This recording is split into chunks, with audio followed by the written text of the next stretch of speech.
నీకు 500 ఇస్తున్నారా? 500 మీ అన్నయ్యకి నీకు చేస్తాను ఇస్తున్నారు. ఆ చేతితోని 500 తీసుకొని అవతలకెళ్ళి ఏమేమలేదు అబద్ధం పడతాడు. అది ఎక్కువ ఏది అలముకోవాలి గున్నా తిరిగి ఆ సొమ్ము తిని సామంతరం తిని తెల్లదు అన్నవాడికి అందుకనా కొల్లాబోరు 500 తీసుకుని మళ్ళీ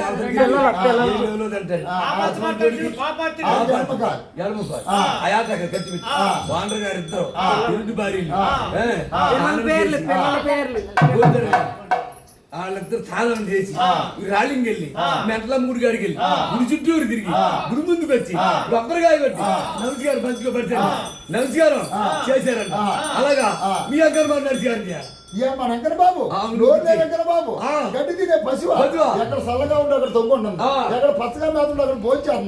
అయ్యా చదువు శాస్త్రలే వెంకట బాబు కదా, నువ్వు దండ పట్టుకుంటే ఎలా కడతాడు చెప్పు. నోరున్న మనిషి కాబట్టి గబగబా లోనే వెంకన్న బాబు ఎలా పెడతాడు అది సంటి పిల్లలు చదివాలని నేర్పించారు, గురి గారు ఎక్కడ ఆటలని నేర్పించారు. నేను చొప్పున అలాగే ఉన్నారా? ఆయన దండ పెట్టినారు, ఆయన దండ పెడితే 500 చేతిలో డబ్బులు ఇస్తావా? కాదు కాదా నీ దండ పెట్టిస్తాను.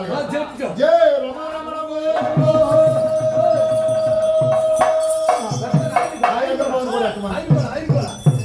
జై రమారమణ గోవిందో. ఆ పుట్టిన ఆడపడి తెచ్చి వాళ్ళు చేయాలి కడుక్కోరు. మీ వెనకాల మా కుడుకాలు పైకి 3 సార్లు అంటారు. మళ్ళీ ఇంకోసారి అది అలా పుట్టిన ఆడపడి తెచ్చి ఎంత లేదన్నా ఏనే ఒక అరకాచో ఏం 2 పొడి చీరలో పెట్టాలా పుట్టింటి ఆడపడిచి వెంకన్న బాబులు 2 వచ్చినాయి. 2 వెంకన్న బాబులకి మీ పిల్లల పేర్లు చెప్పి ఆయనకి ఈయనకి 500 ఇచ్చాయి. మీరు మర్చిపోయారు కానీ మీరు మర్చిపోయామా?